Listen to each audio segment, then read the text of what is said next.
নবীর জন্মদিনে, নবীর জন্মদিন উদযাপন উপলক্ষে কেক কাটা মানে আমানতের খেয়ানত করা আর নবীর দুশমন প্রমাণিত হওয়া। হাত দিয়ে কেক কাটে। আমি আচ্ছা মনে করেন জন্মদিন কার? নবীর। ফুল দিয়ে সাজাই দিই আরেকজন, ঘটনা কি? একদম ঘুরে ফেলে। জন্মদিন কার? তো ফুল আরেকজন কেন? একদম পুরো ঢেকে ফেলছে। মানে আমি ঠিক আছে ভাই, মাইনা নিলাম আপনি নবীর জন্মদিন পালন করতে, তো ফুল দিয়ে আপনারে রাখছে কেন? না থাক, এটা তো বলে না, কিন্তু ফুল দিয়ে আপনারে রাখছে কেন? এটা আমার মাথায় ধরে না। যদি কন যে ওই দিন ফুল দিয়ে কাউরে রাখতো, তো আমরা সবাই ডাকেন, সমস্যা কি? খালি একজনে কেন? রাসূল সাল্লাল্লাহু আলাইহি সাল্লামের জন্মদিনে ফুল দিয়ে একজনে পুরো ঢাকা হয়। মাঝে মাঝে বুঝি না। আবার এই যে এটা বললাম না, এখন হয়তো অনেকে বিভিন্ন জায়গাতে বলতে চায়, তুই আপনি বুঝলে কি না বুঝলে কি, আমগোড়া আমরা করবি। তাহলে হাত এবং জবানের কষ্ট দেওয়া থেকে অন্যরা যেন নিরাপদ থাকে। তো কেক কাটা তো এমনি, জন্মদিন পালন করা তো এমনি মুসলমানের সংস্কৃতি না। আবার নবীর জন্মদিনে কেক, এমনি তো সংস্কৃতি, আবার নবীর জন্মদিনে কেক কাটে। কত বড় স্পর্ধা! রাসূল সাল্লাল্লাহু আলাইহি সাল্লামের জন্মদিনে কেক কাটে। মনে রাখবেন, রাসূলের জন্মদিনে উপলক্ষে কেক কাটা, এই হাতের খেয়ানত করা, আল্লাহ রাসূলকে কষ্ট দেওয়া, রাসূলের দুশমন প্রমাণিত হওয়া। এটা রাসূলের মহব্বত না? অঙ্গ প্রত্যঙ্গ গুনাহ থেকে হেফাজত করা। সহিহ বুখারী 6612 নম্বর হাদিস, قال رسول الله صلى الله عليه وسلم ان الله كتب على ابن ادم حظه من الزنا ادرك ذلك لا محاله। আল্লাহ পাক রব্বুল আলামিন আদম সন্তানকে জিনার পরীক্ষা দ্বারা পরীক্ষা করবেন। এই পরীক্ষায় সবাই পড়া লাগবে। ফাজিনাল লিসান আল মানতিক, মুখের জিনা হলো কথা বলা।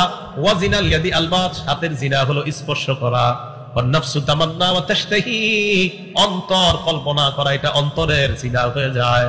সহিহ বুখারী 2462 নম্বর হাদিসের বর্ণনা। আল্লাহ নবী বলেন, ইয়াকুমুল জুলুস আলা তুরুকাত, তোমরা রাস্তাঘাটে বৈঠক করা থেকে বাঁচবা। অযথা আজাইরা চিন্তা ভাবনা, আজাইরা গল্প গুজব থেকে তোমরা বাঁচবা।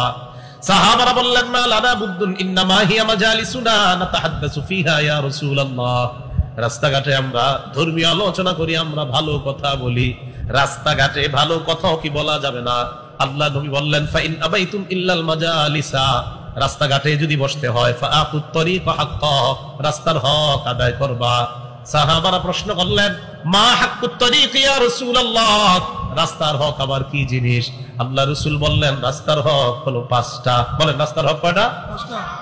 1 নাম্বার গদ্দুল বাসর, নজর নিচে নামায় রাখা। 2 নাম্বার ওয়াকাফুল আযা, কষ্টদায়ক বস্তু সরায়া দেওয়া।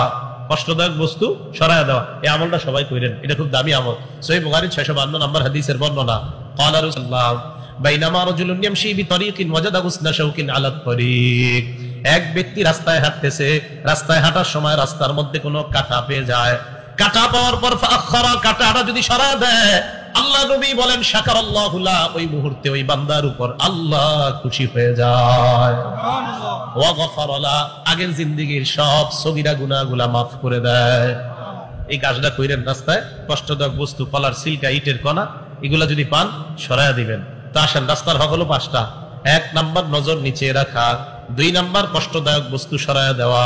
3 নাম্বার ওয়ারাদ্দুস সালাম, সালামের জবাব দেওয়া। 4 নাম্বার আমরুন বিল মারুফ, নেক কাজের আদেশ করা। 5 নাম্বার ওয়ানাহিয়ুন আনিল মুনকার, অসৎ কাজ থেকে নিষেধ করা। অঙ্গ প্রত্যঙ্গ গুলা গুনাহ থেকে হেফাজত করা।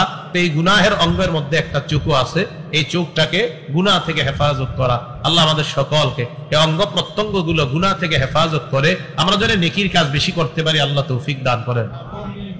3 নাম্বারটা খুব গুরুত্ব সহকারে মন দিয়ে শোনেন, আল আমানাতু ফিল কালাম, কথা বলার আমানত। বলেন, কি বলার আমানত?